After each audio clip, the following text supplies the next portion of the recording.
ಕ್ಷಣ ಕ್ಷಣಕ್ಕೂ ಡಿಕೆಶಿ ಪದಗ್ರಹಣ ಸಮಾರಂಭಕ್ಕೆ ಕಳೆ ಲೋಕಭವನದತ್ತ ಹರಿದು ಬರ್ತಾ ಇದೆ. ಗಣ್ಯರ ದಂಡು ಡಿಕೆ ಶಿವಕುಮಾರ್ ಪದಗ್ರಹಣಕ್ಕೆ ಜನಸ್ತೋಮವೇ ಹರಿದು ಬರುತ್ತಿದೆ.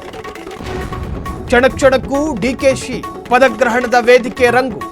ಲೋಕಭವನದತ್ತ ಹರಿದು ಬರ್ತಿರೋ ಗಣ್ಯರ ದಂಡು. ಡಿಕೆ ಶಿವಕುಮಾರ್ ಪದಗ್ರಹಣಕ್ಕೆ ಅಭಿಮಾನಿ ಬಳಗ.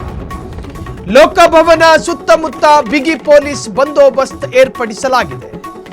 ಕೆಲವೇ ಕ್ಷಣಗಳಲ್ಲಿ ಲೋಕಭವನದ ರಸ್ತೆ ಸಂಪೂರ್ಣ ಬಂದ್ ಆಗುತ್ತೆ. ಲೋಕಭವನದ ಸುತ್ತ ಈಗಾಗಲೇ ಪೊಲೀಸ್ ಸರ್ಪಗಾವಲು. ಭದ್ರತೆಯ ದೃಷ್ಟಿಯಿಂದ ಪದಗ್ರಹಣಕ್ಕೆ ಅನೇಕ ಗಣ್ಯ ವ್ಯಕ್ತಿಗಳು ಬರ್ತಾ ಇದ್ದಾರೆ. ವಿವಿಐಪಿಗಳು ಬರ್ತಾ ಇದ್ದಾರೆ. ರಾಷ್ಟ್ರ ಮಟ್ಟದ ಕಾಂಗ್ರೆಸ್ಸಿನ ನಾಯಕರು ಬರ್ತಿದ್ದಾರೆ.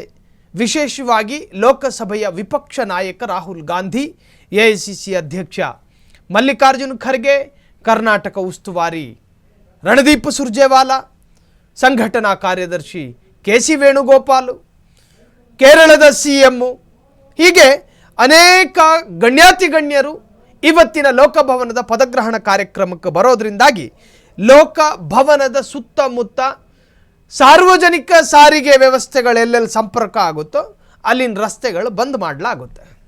ಜನಸಾಮಾನ್ಯರ ಕತೆ ಏನು, ಅವರಿಗೆ ಪರ್ಯಾಯ ಮಾರ್ಗದ ವ್ಯವಸ್ಥೆಗಳಾಗಿದ್ದಾವ, ಅದರ ಚಿಂತೆ ಇವಕ್ಕೂ ಬೇಡ. ಇವತ್ತು ಲೋಕಭವನದಲ್ಲಿ ಪದಗ್ರಹಣ ಆಗುತ್ತೆ.